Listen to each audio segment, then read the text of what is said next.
Hi everyone, welcome to the channel. If you're new around here, welcome back if you're a returning viewer. My name is Alex and I'm a private pilot. In this video, I want to detail these steps to start flying and earning your private pilot certificate.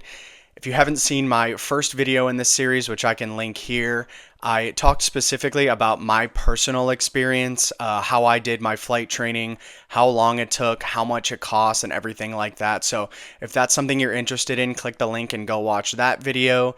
This time, I just want to highlight the overall process in terms of getting your private pilot certificate. So really applicable for everyone. And I just want to talk about what exactly a private pilot certificate is, the eligibility requirements, the aeronautical experience required to earn your certificate, and the proper steps to take. My overall goal of the channel is to document and share my aviation experience, so please be sure to subscribe to the channel. My first goal when I started was 100 subscribers. We hit that last month and we're well on our way to my next goal of 500 subscribers. So please be sure to hit that button in the bottom right corner of the video to subscribe to the channel and hit that bell icon so you can be notified anytime a new video drops. I'm also hoping I can kind of educate and encourage those of you interested in flying, whether it's just for a hobby like me or a career in aviation, to get started with your flight training. I can promise you there's absolutely nothing like being able to fly. You definitely will not regret the decision to get started with your flight training.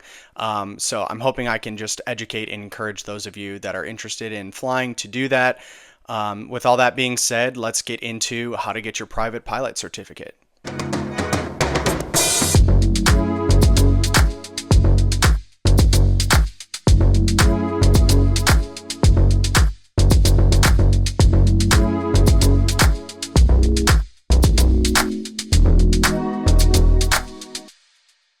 All right, so the first thing I want to talk about is just exactly what is a private pilot's license.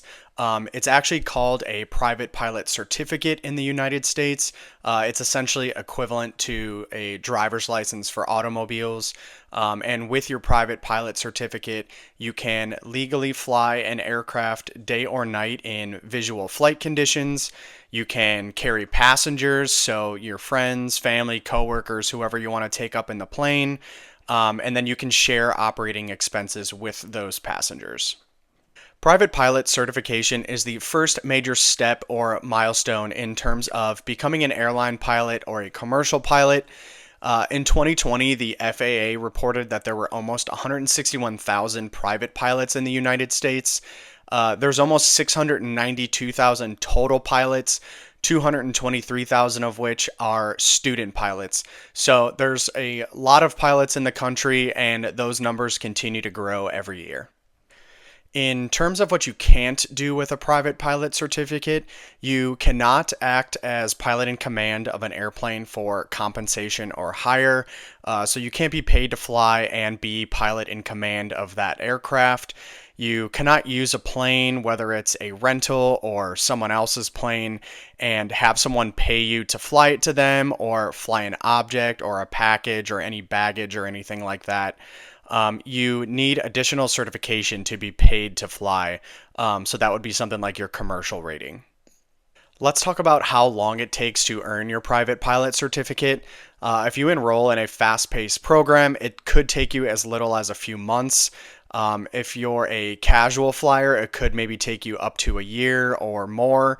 From the time I took my first flying lesson to when I earned my private pilot certificate, it was about 9.5 months.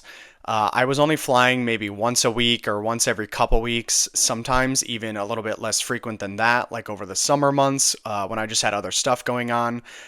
So a casual flyer definitely could finish it faster than I did. With that being said, I did start doing my online ground school about 6 months or so before I took my first flying lesson. So that kind of helped get things going and get things fresh in my mind. I also was doing online ground school kind of simultaneously with my flight training. So that helped speed the process up a little bit too and kind of keep everything under that year time frame. And now for the meat of the video, I'm going to get into some of the eligibility requirements in terms of earning your private pilot certificate. I'm going to reference some of the regulations in the FAR-AIM. These are the Federal Aviation Regulations and the Aeronautical Information Manual.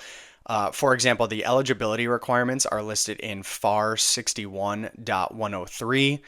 If you want to purchase a copy of the FAR-AIM, I can link a copy of the 2024 version as well as an updated copy for the 2025 version for next year in the description below. There'll be Amazon links. I'm an Amazon associate, so if you make a purchase using the links in the description below, I'll get a small commission that'll help grow the channel, and I definitely appreciate it in advance. First, you must be 17 years of age to earn your private pilot certificate.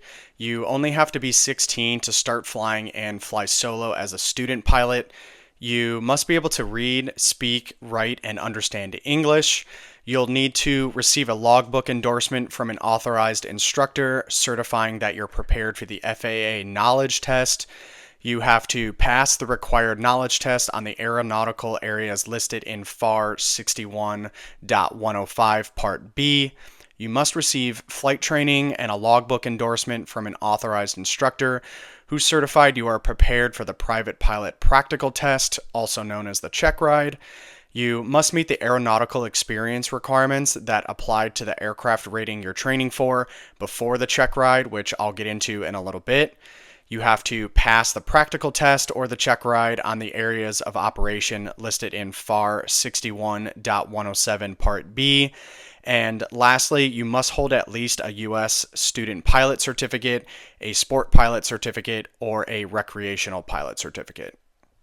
Just a couple notes before we move on.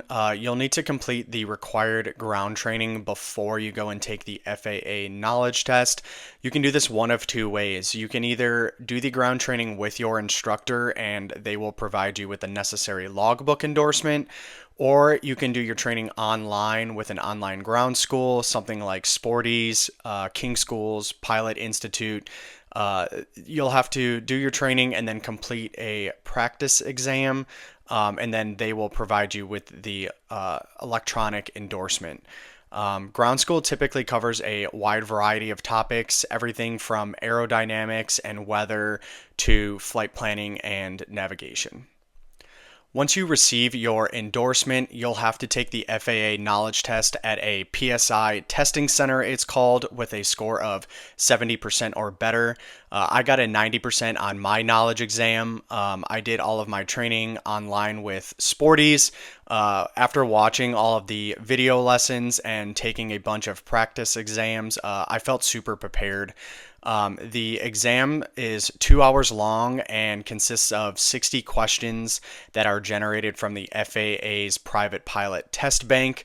I was thinking of doing another video on the knowledge exam, kind of how I prepared, suggestions, and things like that. So if that's something you're interested in, leave a comment below, let me know. And also leave a comment if you have any questions on the knowledge test. Hopefully I can, respond to those and give you some suggestions and help you pass the exam. The last thing I want to mention about the eligibility requirements is around the practical test, also called the check ride. This will be proctored by a DPE, also called a designated pilot examiner. This is someone who's gone through a ton of additional training, kind of similar to a CFI or CFII, and they've got a lot of knowledge and expertise in the aviation field. They're going to test you on all the areas of operation as they're listed in the Private Pilot Airman Certification Standards, or the ACS. You can view these online, but if you're interested in a hard copy, I will also provide a link in the description below to the book that contains the ACS on Amazon, and so you can purchase it there.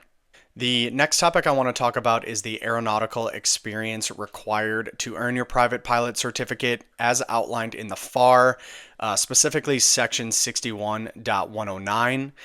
Bear with me here, but I'm going to list out all of the flight training requirements you'll need to complete before you get to your check ride.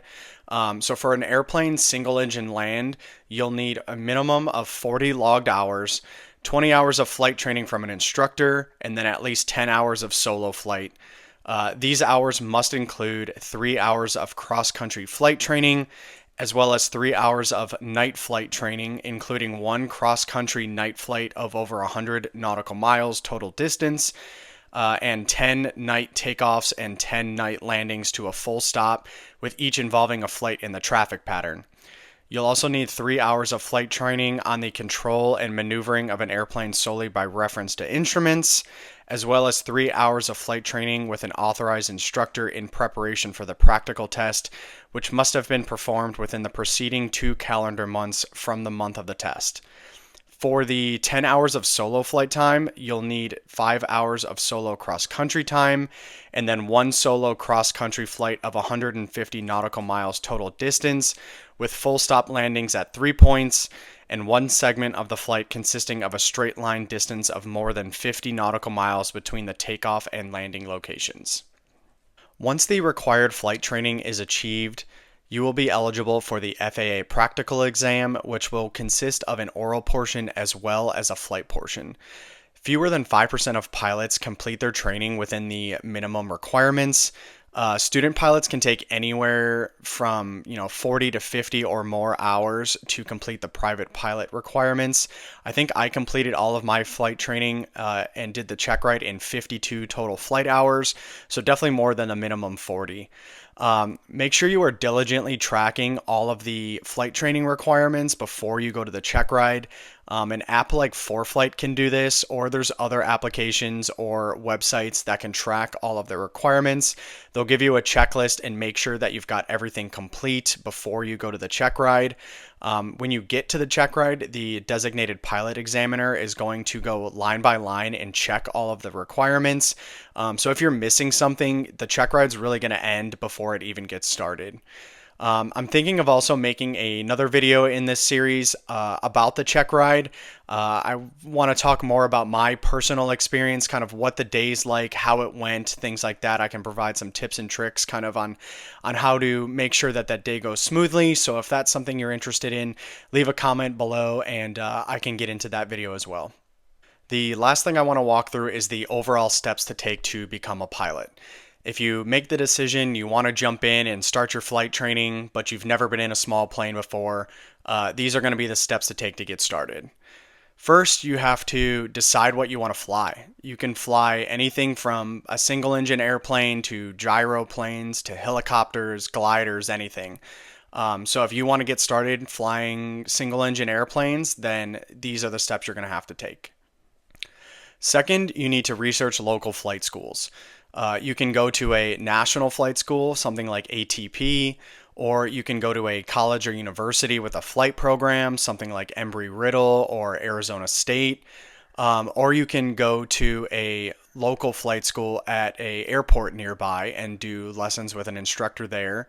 Or lastly, you can find an independent flight instructor and take lessons with them. So there's a ton of options and ways to kind of fit in for everybody. Next, you should really take an admissions flight or a discovery flight. I mentioned this in my last video, but a discovery flight typically lasts about an hour or two and costs between $100 to $200. It's a good way to get your feet wet if you've never been up on a small plane before. You never really know how you're going to feel when you get up there.